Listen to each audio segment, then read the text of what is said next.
Hi ಎಲ್ರಿಗೂ ನಮಸ್ಕಾರ. Share market in Kannada ಚಾನೆಲ್ಗೆ ನಿಮಗೆ ಸ್ವಾಗತ. ಸಾಕಷ್ಟು ಕಂಪನಿಗಳು ಆಲ್ರೆಡಿ ತಮ್ಮ ಕ್ವಾರ್ಟರ್ ಒನ್ ರಿಸಲ್ಟ್ಸ್ ಅನ್ನು ಅನೌನ್ಸ್ ಮಾಡಿದ್ದಾರೆ. ಇನ್ನು ಕೆಲವು ಕಂಪನಿಗಳ ರಿಸಲ್ಟ್ಸ್ ಬರೋದು ಬಾಕಿ ಇದೆ. ಸೊ ಈಗ ಕರೆಂಟ್ ಲೆವೆಲ್ಸ್ ಅಲ್ಲಿ ಒಂದು 10 ಸ್ಟಾಕ್ಗಳನ್ನು ನಾವು ಬೈ ಮಾಡ್ಕೋಬೇಕು ಅಂದ್ರೆ ಯಾವ ಸ್ಟಾಕ್ಗಳಲ್ಲಿ ಫೋಕಸ್ ಅನ್ನ ಇಡಬಹುದು, ಶಾರ್ಟ್ ಟರ್ಮ್ ಆಗಿರ್ಬೋದು ಅಥವಾ ಲಾಂಗ್ ಟರ್ಮ್ ಪರ್ಸ್ಪೆಕ್ಟಿವ್ ಆಗಿರ್ಬೋದು, ಯಾವ ಸ್ಟಾಕ್ಗಳಲ್ಲಿ ಫೋಕಸ್ ಅನ್ನ ಇಡಬಹುದು ಅದ್ರ ಬಗ್ಗೆ ಈ ಒಂದು ವಿಡಿಯೋನ ಮಾಡ್ತಾ ಇದ್ದೀನಿ. ಹಾಗೆ ಈ ಒಂದು ವಿಡಿಯೋನಲ್ಲಿ ಕವರ್ ಮಾಡಿರುವಂತಹ ಸ್ಟಾಕ್ಗಳನ್ನು ಬೈ ಮಾಡ್ಕೊಳ್ಳಿ ಅನ್ನುವಂಥ ರೆಕಮೆಂಡೇಶನ್ ಆಗಿರೋದಿಲ್ಲ. ಈ ಸ್ಟಾಕ್ಗಳನ್ನು ವಾಚ್ ಮಾಡ್ಬೋದು, ಲೆವೆಲ್ಸ್ಗಳನ್ನು ಟ್ರ್ಯಾಕ್ ಮಾಡ್ಬೋದು. ಹಾಗೆ ಲಾಂಗ್ ಟರ್ಮ್ನ ಪರ್ಸ್ಪೆಕ್ಟಿವ್ ಇದ್ರೆ ಬೈ ಆನ್ ಡಿಪ್ ಸ್ಟ್ರಾಟಜಿಯನ್ನು ಫಾಲೋ ಮಾಡಿಕೊಂಡು ಈ ಸ್ಟಾಕ್ಗಳಲ್ಲಿ ಎಂಟರ್ ಆಗ್ಬೋದಾಗುತ್ತೆ. ಸೊ ಸಾಕಷ್ಟು ಸ್ಟಾಕ್ಗಳು ಮಾರ್ಕೆಟ್ನಲ್ಲಿ ಟ್ರೇಡ್ ಆಗ್ತಿರೋದ್ರಿಂದ ಎಲ್ಲ ಸ್ಟಾಕ್ಗಳನ್ನು ವಾಚ್ ಮಾಡೋದು ಸ್ವಲ್ಪ ಕಷ್ಟ ಆಗ್ಬೋದು. ಆದ್ದರಿಂದ ಈ ರೀತಿಯ ಲಿಸ್ಟ್ಗಳನ್ನು ಪ್ರಿಪೇರ್ ಮಾಡ್ಕೊಂಡಾಗ ಆ ಸ್ಟಾಕ್ಗಳಲ್ಲಿ ಸ್ವಲ್ಪ ಮಟ್ಟಿಗೆ ಡಿಪ್ ಇದ್ದಾಗ ಆ ಶೇರ್ಸ್ಗಳನ್ನು ಅಕ್ಯುಮುಲೇಟ್ ಮಾಡಿ ಲಾಂಗ್ ಟರ್ಮ್ ವ್ಯೂ ಅನ್ನು ಇಟ್ಕೊಂಡು ಹೋಗ್ಬೋದಾಗತ್ತೆ. ಹಾಗೆ ಶಾರ್ಟ್ ಟರ್ಮ್ಗೆ ಅಂದರೆ ಪೊಸಿಷನಲ್ ಟ್ರೇಡ್, ಸ್ವಿಂಗ್ ಟ್ರೇಡ್ ಅಥವಾ ಇಂಟ್ರಾಡೇ ಟ್ರೇಡಿಂಗನ್ನು ಮಾಡ್ತೀರಾ ಅಂದರೆ ನಿಮಗೆ ಟೆಕ್ನಿಕಲ್ ಅನಾಲಿಸಿಸ್ ಗೊತ್ತಿರಬೇಕಾಗುತ್ತೆ. ಹಾಗೆ ಸಪೋರ್ಟ್ ಲೆವೆಲ್ಸ್ಗಳನ್ನು ಐಡೆಂಟಿಫೈ ಮಾಡಿ ಸ್ಟಾಪ್ ಲಾಸ್ಗಳನ್ನು ಮೇಂಟೈನ್ ಮಾಡಬೇಕಾಗುತ್ತೆ. ಸೊ ಈ ರೀತಿಯಲ್ಲಿ ಟ್ರೇಡ್ ಮಾಡೋದಾದರೆ ಮಾತ್ರ ಶಾರ್ಟ್ ಟರ್ಮ್ಗೆ ಎಂಟರ್ ಆಗಿ ಜಸ್ಟ್ ಸ್ಟಾಕ್ ಫಾಲ್ ಆಗ್ತದೆ ಅಂತ ಆ ಒಂದು ಸ್ಟಾಕ್ನಲ್ಲಿ ಎಂಟರ್ ಆದರೆ ಅದು ಇನ್ನಷ್ಟು ವೀಕ್ ಆಗಿ ಇನ್ನೂ ವೀಕ್ನೆಸ್ ಬರುವಂಥ ಚಾನ್ಸಸ್ ಇರುತ್ತೆ. ಫಂಡಮೆಂಟಲ್ ಸ್ಟ್ರಾಂಗ್ ಇದ್ದರೆ ಬೈ ಆನ್ ಡಿಪ್ ಸ್ಟ್ರಾಟಜಿಯನ್ನು ಫಾಲೋ ಮಾಡಿ ಲಾಂಗ್ ಟರ್ಮ್ಗೆ ಆ ಸ್ಟಾಕ್ಗಳನ್ನು ಕಂಟಿನ್ಯೂ ಮಾಡ್ಬೋದು. ಅಕಸ್ಮಾತ್ ಫಂಡಮೆಂಟಲ್ ಸ್ಟ್ರಾಂಗ್ ಇಲ್ಲ, ಜಸ್ಟ್ ಮೊಮೆಂಟಮ್ ಬೇಸಿಸ್ ಮೇಲೆ ನೀವು ಬೈ ಮಾಡ್ತಿದ್ದೀರಾ ಅಂದರೆ ನಿಮಗೆ ಟೆಕ್ನಿಕಲ್ ಅನಾಲಿಸಿಸ್ ಬರಲೇಬೇಕಾಗುತ್ತೆ. ಹಾಗೆ ಯೂಶಲಿ ಶಾರ್ಟ್ ಟರ್ಮ್ ಟ್ರೇಡಿಂಗ್ ಮಾಡುವಾಗ ಸ್ಟಾಪ್ ಲಾಸ್ ಮೇಂಟೈನ್ ಮಾಡಲೇಬೇಕು. ಸೊ ಪ್ಲೇ ಲಿಸ್ಟಲ್ಲಿ ನಿಮಗೆ technical analysis related videos available ಇರುತ್ತೆ, ಅಲ್ಲಿಂದ ವಿಡಿಯೋಸನ್ನು ನೋಡ್ಬೋದು. ಸೊ ಮೊದಲನೇ ಕಂಪನಿ ICICI ಬ್ಯಾಂಕ್, ಮ್ಯೂಚುವಲ್ ಫಂಡ್ಗಳ ಫೇವ್ರೇಟ್ ಅಂತ ಕೂಡ ಹೇಳ್ಬೋದಾಗುತ್ತೆ. ಸೊ ಟಾಪ್ ಬ್ಯಾಂಕಿಂಗ್ ಕಂಪ್ನಿಗಳು ಏನು ಕ್ವಾರ್ಟರ್ ಒನ್ನಲ್ಲಿ ರಿಸಲ್ಟ್ಸನ್ನು ಅನೌನ್ಸ್ ಮಾಡಿದ್ರು, ಎಲ್ಲ ರಿಸಲ್ಟ್ಸನ್ನು ಕಂಪೇರ್ ಮಾಡಿದಾಗ ಸ್ಟ್ರಾಂಗ್ ರಿಸಲ್ಟ್ ಬಂದಿದ್ದು ICICI ಬ್ಯಾಂಕ್ನ ಕಡೆಯಿಂದ 1420 ಅರೌಂಡಲ್ಲಿ ಈಗ ಸ್ಟಾಕ್ ಟ್ರೇಡ್ ಆಗ್ತದೆ. ಸೊ ಆವ್ರೇಜ್ ಬ್ರೋಕರೇಜ್ ಟಾರ್ಗೆಟನ್ನು ಅಬ್ಸರ್ವ್ ಮಾಡಿದಾಗ 1622 ಅರೌಂಡಲ್ಲಿ ಟಾರ್ಗೆಟ್ಸ್ ನೋಡೋದಕ್ಕೆ ಸಿಗುತ್ತೆ. ಆಲ್ಮೋಸ್ಟ್ 17% ಅಪ್ಸೈಡ್ನ ಪಾಸಿಬಿಲಿಟಿ ಇರುತ್ತೆ ಅನ್ನೋದು ಬ್ರೋಕರೇಜ್ಗಳ ವ್ಯೂ ಆಗಿರುತ್ತೆ. ಹಾಗೆ ಇದು 1 ವರ್ಷದ ಟಾರ್ಗೆಟ್ ಆಗಿದೆ. ಸೊ ICICI ಬ್ಯಾಂಕಲ್ಲಿ ಡಿಪ್ ಸಿಕ್ತಾಗೆಲ್ಲ ಶೇರ್ಸ್ಗಳನ್ನು ಅಕ್ಯುಮುಲೇಟ್ ಮಾಡಿಕೊಂಡು ಲಾಂಗ್ ಟರ್ಮ್ ವ್ಯೂವನ್ನು ಇಟ್ಕೋಬೋದಾಗುತ್ತೆ. ಶಾರ್ಟ್ ಟರ್ಮ್ ಪರ್ಸ್ಪೆಕ್ಟಿವಿಂದ ಕೂಡ ಟ್ರೇಡಿಂಗನ್ನು ಮಾಡ್ಬೋದು. ಡಿಪ್ಪಲ್ಲಿ ಬೈ ಮಾಡಿಕೊಂಡು ಪೊಸಿಷನಲ್ ಟ್ರೇಡ್ ಕಂಟಿನ್ಯೂ ಮಾಡಿ ಒಳ್ಳೆ ಲೆವೆಲ್ಸ್ ಬಂದಾಗ ಎಕ್ಸಿಟ್ ಆಗ್ಬೋದಾಗುತ್ತೆ. ಸೊ ಯಾಕೆ ICICI ಬ್ಯಾಂಕನ್ನು ಪಿಕ್ ಮಾಡಬೇಕು ಅಂದರೆ ಆಲ್ರೆಡಿ ಹೇಳಿದ ರೀತಿಯಲ್ಲಿ ಕ್ವಾರ್ಟರ್ ಒನ್ ರಿಸಲ್ಟ್ ಸ್ಟ್ರಾಂಗ್ ಆಗಿತ್ತು. ಹಾಗೆ ಈ ಒಂದು ಬ್ಯಾಂಕ್ ತಮ್ಮ ಆಪರೇಷನಲ್ ಎಕ್ಸ್ಪೆಂಡಿಚರ್ ಏನಿದೆ ಅದನ್ನು ಕಡಿಮೆ ಮಾಡ್ತಾ ಬರ್ತಿದ್ದಾರೆ. ಹಾಗೆ ಒಳ್ಳೆ ಒಂದು FY27 ಔಟ್ಲುಕ್ಕನ್ನು ಕೂಡ ಕೊಟ್ಟಿದ್ದಾರೆ. ಇದು ಕೂಡ ಒಂದು ಪಾಸಿಟಿವ್ ಸೈನ್ ಆಗಿರುತ್ತೆ. ಹಾಗೆ ಬ್ಯಾಂಕ್ನ ಅಸೆಟ್ ಕ್ವಾಲಿಟಿ ಸ್ಟ್ರಾಂಗ್ ಆಗಿ ಇಂಪ್ರೂವ್ ಆಗ್ತದೆ. ಸೊ ಸ್ವಲ್ಪ ಮಟ್ಟಿಗೆ ನೆಟ್ ಇಂಟ್ರೆಸ್ಟ್ ಮಾರ್ಜಿನ್ಸ್ ಡ್ರಾಪ್ ಆಗಿತ್ತು, ಬಟ್ ಮುಂದಿನ ಕ್ವಾರ್ಟರ್ಗಳಲ್ಲಿ ಇಂಪ್ರೂವ್ಮೆಂಟ್ನ ಎಕ್ಸ್ಪೆಕ್ಟೇಷನ್ ಇರುತ್ತೆ. ಹಾಗೆ ಕಂಪನಿ 52 ವೀಕ್ ಹೈ ಲೋನ ಕೆಳಗಡೆ ಟ್ರೇಡ್ ಆಗ್ತದೆ. ಆದ್ರಿಂದ ಈ ಒಂದು ಲೆವೆಲ್ಸ್ಗಳಲ್ಲಿ ಸ್ವಲ್ಪ ಶೇರ್ಸ್ಗಳನ್ನು ಅಕ್ಯುಮುಲೇಟ್ ಮಾಡ್ಕೋಬೋದಾಗುತ್ತೆ. ಎರಡನೇದಾಗಿ Bajaj finance. So Bajaj finance stock already split ಆಗಿದೆ, 1000 ರೂಪಾಯಿ ಅರೌಂಡಲ್ಲಿ ಅವೈಲೇಬಲ್ ಇದೆ. ಈ ಮುಂಚೆ 10,000 ಅರೌಂಡಲ್ಲಿ ಟ್ರೇಡ್ ಆಗ್ತಿತ್ತು. ಸೊ ಈಗ ರಿಟೇಲ್ ಇನ್ವೆಸ್ಟರ್ಸ್ಗಳು ಕೂಡ ಈ ಒಂದು ಸ್ಟಾಕ್ನಲ್ಲಿ ಲಾಂಗ್ ಟರ್ಮ್ ಪರ್ಸ್ಪೆಕ್ಟಿವ್ ಅಥವಾ ಶಾರ್ಟ್ ಟರ್ಮ್ ಪರ್ಸ್ಪೆಕ್ಟಿವ್ನಿಂದ ಎಂಟರ್ ಆಗ್ಬೋದಾಗುತ್ತೆ. 1135 ಅರೌಂಡಲ್ಲಿ ಟ್ರೇಡ್ ಆಗ್ತದೆ. 1300 ಆವರೇಜ್ ಟಾರ್ಗೆಟ್ಸ್ ಇದೆ. ಇಲ್ಲೂ ಕೂಡ 14% ಅರೌಂಡಲ್ಲಿ ಅಪ್ಸೈಡ್ನ ಎಕ್ಸ್ಪೆಕ್ಟೇಷನ್ ಇರುತ್ತೆ. ಸೊ ಇದು ಕೂಡ Nifty 50 company, large cap company ಆಗಿರುತ್ತೆ. ಕ್ವಾರ್ಟರ್ ಒನ್ನಲ್ಲಿ ಸ್ಟ್ರಾಂಗ್ ಪರ್ಫಾರ್ಮೆನ್ಸ್ ಇದೆ. ಎವ್ರಿ ಕ್ವಾರ್ಟರ್ ಒಳ್ಳೆ ಒಂದು ರಿಸಲ್ಟ್ ಬಜಾಜ್ ಫಿನಾನ್ಸ್ನ ಕಡೆಯಿಂದ ಬರ್ತಿರುತ್ತೆ. ಹಾಗೆ ಕಂಪನಿಯ ಕ್ರೆಡಿಟ್ ಕಾಸ್ಟ್ ಕೂಡ ಡಿಕ್ಲೈನ್ ಆಗಿರೋದು ಸ್ಟ್ರೆಂತ್ ಆಗಿರುತ್ತೆ. ಸೊ ಮಲ್ಟಿಪಲ್ ಗ್ರೋತ್ ಇಂಜಿನ್ಸ್ ಇದೆ. ಈ ಒಂದು NBFC ಕಂಪನಿ ಡಿಜಿಟಲ್ ಪ್ಲಾಟ್ಫಾರ್ಮ್ಸ್ ಆಗಿರ್ಬೋದು, ಗೋಲ್ಡ್ ಲೋನ್ಸ್ ಆಗಿರ್ಬೋದು, ಹಾಗೆಯೇ ಹೊಸ ಬಿಸ್ನೆಸಸ್ಗಳಿಗೆ ಲೋನ್ ಪ್ರೊವೈಡ್ ಮಾಡೋದಾಗಿರ್ಬೋದು, ಸಾಕಷ್ಟು ಸೆಗ್ಮೆಂಟ್ಗಳಲ್ಲಿ ಇರೋದ್ರಿಂದ ಒಂದು ಒಳ್ಳೆ ಲಾಂಗ್ ಟರ್ಮ್ ಬೆಟ್ ಆಗುತ್ತೆ. ಸೊ ರೀಸೆಂಟಾಗಿ ಒಂದು ನ್ಯೂಸ್ ಬಂದಿತ್ತು, RBI ಹೊಸ ಒಂದು ಗೈಡ್ಲೈನನ್ನು ತರ್ತಿದ್ದಾರೆ. ಇದರಿಂದ ಬಜಾಜ್ ಫಿನಾನ್ಸ್ನ 25% ಲೋನ್ ಬುಕ್ನ ಮೇಲೆ ಎಫೆಕ್ಟ್ ಬರ್ಬೋದು ಅಂತ. ಈ ರೀತಿಯಲ್ಲಿ ಸಾಕಷ್ಟು ನೆಗೆಟಿವ್ ನ್ಯೂಸ್ಗಳು ಆಗಾಗ RBIನ ಕಡೆಯಿಂದ ಬಜಾಜ್ ಫಿನಾನ್ಸ್ಗೆ ಬಂದಿದೆ. ಬಟ್ ಸ್ಟಾಕ್ನ ಸ್ಟ್ರಾಂಗ್ ಮೊಮೆಂಟಮ್ ಕಂಟಿನ್ಯೂ ಆಗ್ತದೆ. ಸೊ ಆ ರೀತಿಯ ಗೈಡ್ಲೈನ್ಸ್ಗಳನ್ನು ಫಾಲೋ ಮಾಡಿ ಯಾವ ರೀತಿಯಲ್ಲಿ ಬಿಸ್ನೆಸ್ಸನ್ನು ಟರ್ನ್ ಅರೌಂಡ್ ಮಾಡಬೇಕು ಅನ್ನುವಂಥ ಒಂದು ಎಕ್ಸ್ಪೀರಿಯನ್ಸ್ ಬಜಾಜ್ ಫಿನಾನ್ಸ್ನ ಮ್ಯಾನೇಜ್ಮೆಂಟ್ಗೆ ಇದೆ. ಸೊ ಸ್ವಲ್ಪ ಮಟ್ಟಿಗೆ ಶಾರ್ಟ್ ಟರ್ಮ್ನಲ್ಲಿ ಪ್ರೆಷರ್ ಇರುತ್ತೆ. ಸೊ ನಾವು ಲಾಂಗ್ ಟರ್ಮ್ ಇನ್ವೆಸ್ಟ್ಮೆಂಟನ್ನು ಮಾಡುವಾಗ ಈ ರೀತಿಯ ಪ್ರೆಷರ್ನಿಂದ ಸ್ಟಾಕ್ನಲ್ಲಿ ಏನು ವೀಕ್ನೆಸ್ ಬರುತ್ತೆ ಆ ವೀಕ್ನೆಸ್ಸನ್ನು ಬಳಸ್ಕೊಂಡು ಆ ಒಂದು ಸ್ಟಾಕನ್ನು ಬೈ ಮಾಡಿಕೊಂಡಾಗ ಲಾಂಗ್ ಟರ್ಮ್ನಲ್ಲಿ ಒಳ್ಳೆ ಒಂದು ರಿಟರ್ನ್ ಸಿಗ್ತಾ ಹೋಗುತ್ತೆ. ಸೊ ಖಂಡಿತವಾಗ್ಲೂ ಬಜಾಜ್ ಫಿನಾನ್ಸನ್ನು ಕೂಡ ಫೋಕಸ್ನಲ್ಲಿ ಇಟ್ಕೋಬೋದಾಗತ್ತೆ. ಮೂರನೇದಾಗಿ ಅದಾನಿ ಗ್ರೂಪ್ನ company Adani port and cess. ಈ ಒಂದು ಕಂಪನಿ ಕೂಡ ನಾನು ಸಾಕಷ್ಟು ಬಾರಿ ವಿಡಿಯೋನ ಕವರ್ ಮಾಡಿದಾಗ ಕೂಡ ಹೇಳ್ತಿರ್ತೀನಿ. ಅದಾನಿ ಗ್ರೂಪ್ನ ಯಾವುದಾದ್ರೂ ಒಂದು ಕಂಪನಿಯಲ್ಲಿ ಇನ್ವೆಸ್ಟ್ ಮಾಡ್ಬೋದು. ಯಾವ ಆ ಒಂದು ಕಂಪನಿ ಅಂತ ಕೇಳಿದ್ರೆ ಅದಾನಿ ಪೋರ್ಟ್ಸ್ ಆಗಿರುತ್ತೆ. ಸೊ ಆಲ್ರೆಡಿ 1700 ಅರೌಂಡಲ್ಲಿ ಟ್ರೇಡ್ ಆಗ್ತದೆ. 2130ರವರೆಗೂ ಟಾರ್ಗೆಟ್ಸ್ ಬ್ರೋಕರೇಜ್ಗಳ ಕಡೆಯಿಂದ ನೋಡೋದಕ್ಕೆ ಸಿಗ್ತದೆ. 26% ಅಪ್ಸೈಡ್ನ ಪಾಸಿಬಿಲಿಟಿ ಇದೆ ಅಂತ ಬ್ರೋಕರೇಜ್ಗಳು ಪ್ರಿಡಿಕ್ಟ್ ಮಾಡಿದ್ದಾರೆ. ಇದೊಂದು ಡಾಮಿನೆಂಟ್ ಅಥವಾ ಮಾರ್ಕೆಟ್ ಲೀಡರ್ ಕಂಪನಿ ಅಂತ ಕೂಡ ಹೇಳ್ಬೋದಾಗುತ್ತೆ. 27% ಟೋಟಲ್ ಭಾರತದ ಕಾರ್ಗೋ ವಾಲ್ಯೂಮ್ ಅನ್ನ ಈ ಕಂಪನಿ ಹ್ಯಾಂಡಲ್ ಮಾಡ್ತಾರೆ. ಹಾಗೆ 45% ಕಂಟೈನರ್ಸ್ಗಳನ್ನು ಇವರು ಹ್ಯಾಂಡಲ್ ಮಾಡ್ತಾರೆ. ಸೊ ಸಾಕಷ್ಟು ಪೋರ್ಟ್ಗಳನ್ನು ಕೂಡ ಭಾರತದಲ್ಲಿ ಮೇಂಟೈನ್ ಮಾಡ್ತಿರೋದ್ರಿಂದ ಸೊ ಒಳ್ಳೆ ವಾಲ್ಯೂಮ್ ಗ್ರೋತ್ ಪ್ರತಿ ಕ್ವಾರ್ಟರ್ ನೋಡೋದಕ್ಕೆ ಸಿಗ್ತಿರುತ್ತೆ. ಹಾಗೆ ಮ್ಯಾನೇಜ್ಮೆಂಟ್ ರೀಸೆಂಟಾಗಿ 2027 ಫಿನಾನ್ಷಿಯಲ್ ಇಯರ್ನಲ್ಲಿ ಒಂದು ಸ್ಟ್ರಾಂಗ್ ರೆವೆನ್ಯೂ ಮತ್ತು ಎಬಿಟಾ ಗೈಡೆನ್ಸ್ನ ಕೊಟ್ಟಿದ್ದಾರೆ. ಅದು ಕೂಡ ಪಾಸಿಟಿವ್ ಸೈನ್ ಆಗಿರುತ್ತೆ. ಕಂಪನಿಯ ಬ್ಯಾಲೆನ್ಸ್ ಶೀಟ್ ತುಂಬಾ ಸ್ಟ್ರಾಂಗ್ ಆಗಿ ಕಾಣಿಸುತ್ತೆ. ಒಳ್ಳೆ ಒಂದು ವಾಲ್ಯೂಮ್ ಗ್ರೋತ್ ಆಗ್ತಿರೋದು ಕಂಪನಿಯ ಒಂದು ಸ್ಟ್ರಾಂಗ್ ಪೊಸಿಷನ್ಗೆ ಕಾರಣ ಆಗಿದೆ. ಒಳ್ಳೆ ಒಂದು ಕೆಪೆಕ್ಸ್ ಅನ್ನು ಕೂಡ ಅನೌನ್ಸ್ ಮಾಡಿದ್ದಾರೆ. 12,000ರಿಂದ 14,000 ಕೋಟಿಯ ಕೆಪೆಕ್ಸ್ ಇದೆ. ಕೆಪೆಕ್ಸ್ ಅಂದಾಗ ಕ್ಯಾಪಿಟಲ್ ಎಕ್ಸ್ಪೆಂಡಿಚರ್. ಈ ಒಂದು ಅಮೌಂಟನ್ನು ಇನ್ವೆಸ್ಟ್ ಮಾಡಿ ಬಿಸ್ನೆಸ್ಸನ್ನು ಕಂಪನಿ ಇನ್ನಷ್ಟು ಸ್ಟ್ರೆಂಥೆನ್ ಮಾಡ್ತಾರೆ. ಸೊ ಒಂದು ಸ್ಟ್ರಾಂಗ್ ಕಂಟೆಂಡರ್ ಈ ಒಂದು ಕಂಪನಿ ಕೂಡ ಆಗಿರುತ್ತೆ. ಇದು ಕೂಡ ನಿಫ್ಟಿ 50 ಲಾರ್ಜ್ ಕ್ಯಾಪ್ ಕಂಪನಿ ಆಗಿದೆ. ಸೊ ನಾಲ್ಕನೇದಾಗಿ L&T. ಸೊ ಇದೊಂದು ಡಿಫೆನ್ಸಿವ್ ಪ್ಲೇ ಅಂತ ಹೇಳ್ಬೋದಾಗುತ್ತೆ. ಸ್ಟಾಕ್ ಯಾವಾಗಲೂ ಕೂಡ ಸ್ಟ್ರಾಂಗ್ ಆಗಿ ಮೂವ್ ಆಗೋದಿಲ್ಲ, ಸ್ಲೋ ಆಗಿ ಮೂವ್ ಆಗುವಂಥ ಕಂಪನಿ ಆಗಿರುತ್ತೆ. 4,000 ಅರೌಂಡಲ್ಲಿ ಈಗ L&T ಟ್ರೇಡ್ ಆಗ್ತದೆ. 4,600ರವರೆಗೂ ಟಾರ್ಗೆಟ್ಸ್ ಇದೆ. ಇದು ಆವ್ರೇಜ್ ಟಾರ್ಗೆಟ್ಸ್ ಆಗಿರುತ್ತೆ. ಸೊ ರೀಸೆಂಟಾಗಿ ನನ್ನ ವೀಡಿಯೋಸ್ಗಳನ್ನು ಅಬ್ಸರ್ವ್ ಮಾಡಿದರೆ L&Tಗೆ ಎಷ್ಟು ಆರ್ಡರ್ ಸಿಕ್ಕಿದೆ ಅನ್ನುವಂಥ ರಿಪೋರ್ಟ್ಸ್ ಕೂಡ ನಿಮಗೆ ಸಿಕ್ಕಿರುತ್ತೆ.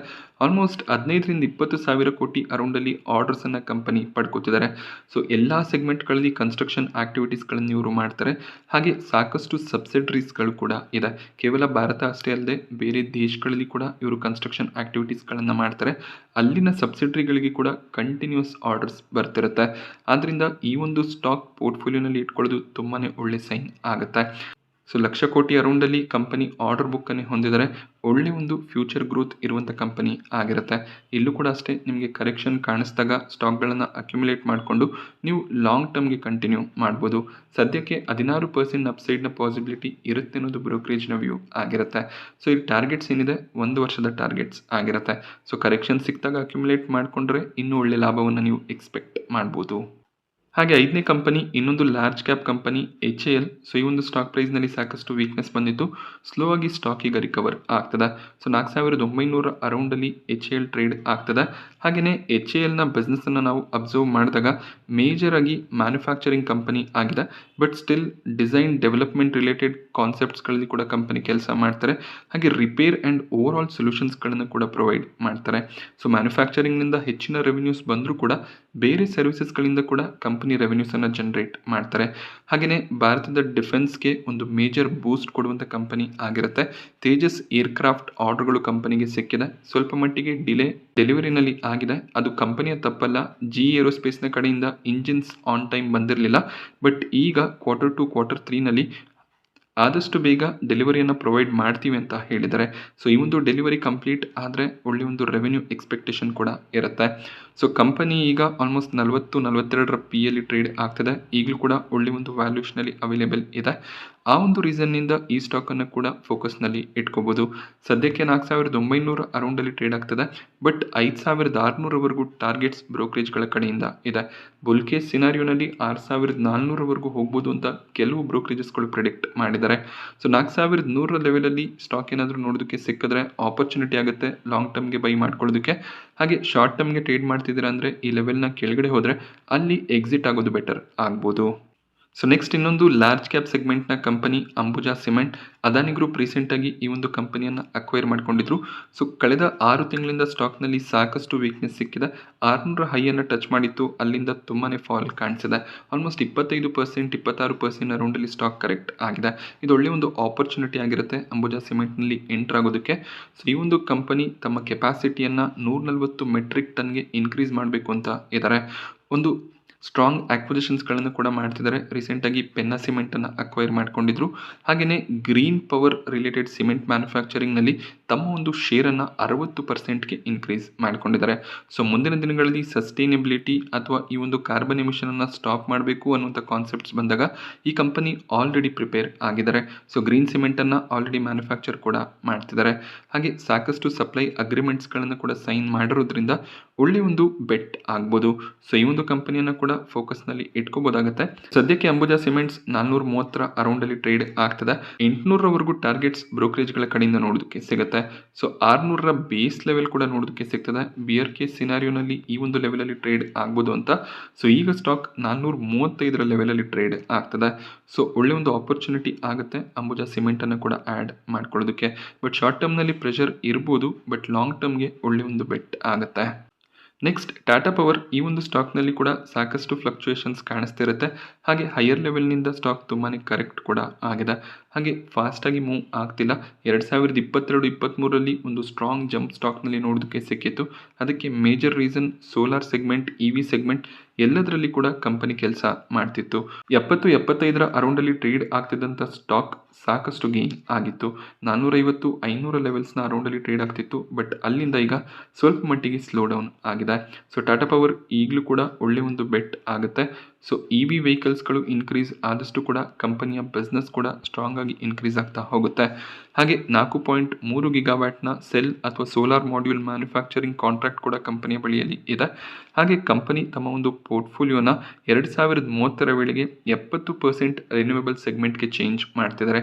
ಅದು ಫ್ಯೂಚರ್ ಪ್ರೂಫ್ ಕಾನ್ಸೆಪ್ಟ್ ಕೂಡ ಆಗಿರೋದ್ರಿಂದ ಮುಂದಿನ ದಿನಗಳಲ್ಲಿ ಕೂಡ ಒಳ್ಳೆ ಒಂದು ಗ್ರೋತ್ನ ಎಕ್ಸ್ಪೆಕ್ಟೇಷನ್ ಇರುತ್ತೆ. ಸೊ ಸ್ಲೋ ಆಗಿ ಸ್ಮಾರ್ಟ್ ಮೀಟರ್ಗಳನ್ನು ಕೂಡ ರೋಲ್ಔಟ್ ಮಾಡ್ತಿದ್ದಾರೆ. ಸಾಕಷ್ಟು ವಿರೋಧ ಇದ್ರೂ ಕೂಡ ಮುಂದಿನ ದಿನಗಳಲ್ಲಿ ಸ್ಮಾರ್ಟ್ ಮೀಟರ್ಸ್ಗಳು ಬರ್ತಾ ಹೋಗುತ್ತೆ. ಆ ಒಂದು ರೀಸನ್ನಿಂದ ಸಾಕಷ್ಟು ಸ್ಟೇಟ್ಗಳ ಜೊತೆಯಲ್ಲಿ ಕೊಲಾಬ್ರೇಷನ್ ಇರೋದ್ರಿಂದ ರೆವೆನ್ಯೂ ಗ್ರೋತ್ ಕೂಡ ಸ್ಟ್ರಾಂಗ್ ಆಗಿ ಆಗ್ಬೋದು. ಟಾಟಾ ಪವರ್ ಈಗ 380ರ ಅರೌಂಡಲ್ಲಿ ಟ್ರೇಡ್ ಆಗ್ತದೆ. 580ರವರೆಗೂ ಟಾರ್ಗೆಟ್ಸ್ ಬ್ರೋಕರೇಜ್ಗಳ ಕಡೆಯಿಂದ ನೋಡೋದಕ್ಕೆ ಸಿಗುತ್ತೆ. ಬೇಸ್ ಕೇಸ್ ಕೂಡ 410ರ ಅರೌಂಡಲ್ಲಿ ಇದೆ. ಸೊ 410ಕ್ಕಿಂತ ಕೆಳಗಡೆ ಲೆವೆಲಲ್ಲಿ ಟಾಟಾ ಪವರ್ ಟ್ರೇಡ್ ಆಗ್ತಿರೋದ್ರಿಂದ ಲಾಂಗ್ ಟರ್ಮ್ ಪರ್ಸ್ಪೆಕ್ಟಿವ್ನಿಂದ ಆ್ಯಡ್ ಮಾಡ್ಕೋಬೋದಾಗುತ್ತೆ. ಹಾಗೆ ಫಾರ್ಮಾ ಸೆಕ್ಟರ್ನಲ್ಲಿ ನಾವು ಅಬ್ಸರ್ವ್ ಮಾಡಿದಾಗ ಮ್ಯಾನ್ಕೈಂಡ್ ಫಾರ್ಮಾ ಒಳ್ಳೆ ಒಂದು ಬಿಸ್ನೆಸ್ಸನ್ನು ಮಾಡ್ತಿದ್ದಾರೆ. ಹಾಗೆ ಈ ಒಂದು ಕಂಪನಿ ಮೇಜರ್ ಆಗಿ ಟೈರ್ 2, ಟೈರ್ 3, ಟೈರ್ 4 ಸಿಟಿಗಳಲ್ಲಿ ಒಳ್ಳೆ ಒಂದು ಮೆಡಿಕಲ್ ರೆಪ್ ನೆಟ್ವರ್ಕನ್ನು ಹೊಂದಿದೆ. ಆದ್ದರಿಂದ ಹಾಸ್ಪಿಟಲ್ ಚೈನ್ಗಳ ಜೊತೆಯಲ್ಲಿ ಈ ಮೆಡಿಕಲ್ ರೆಪ್ಗಳು ಕಾಂಟ್ಯಾಕ್ಟ್ ಮಾಡಿ ಮ್ಯಾನ್ಕೈಂಡ್ ಫಾರ್ಮಾದ ಸೇಲ್ಸನ್ನು ಇಂಪ್ರೂವ್ ಮಾಡ್ತಿದ್ದಾರೆ. ಇದು ಕಂಪನಿಯ ಮೇಜರ್ ಸ್ಟ್ರೆಂತ್ ಆಗಿರುತ್ತೆ. ಇದರ ಜೊತೆಯಲ್ಲಿ ಕ್ರೋನಿಕ್ ಸೆಗ್ಮೆಂಟ್ಗೆ ಕೂಡ ಕಂಪನಿ ಎಂಟರ್ ಆಗ್ತಿದ್ದಾರೆ. ಒಂದು ಸ್ಟ್ರಾಂಗ್ ಬಿಸ್ನೆಸ್ ಮಾಡೆಲನ್ನು ಬಿಲ್ಡ್ ಮಾಡ್ಕೋತಿದ್ದಾರೆ.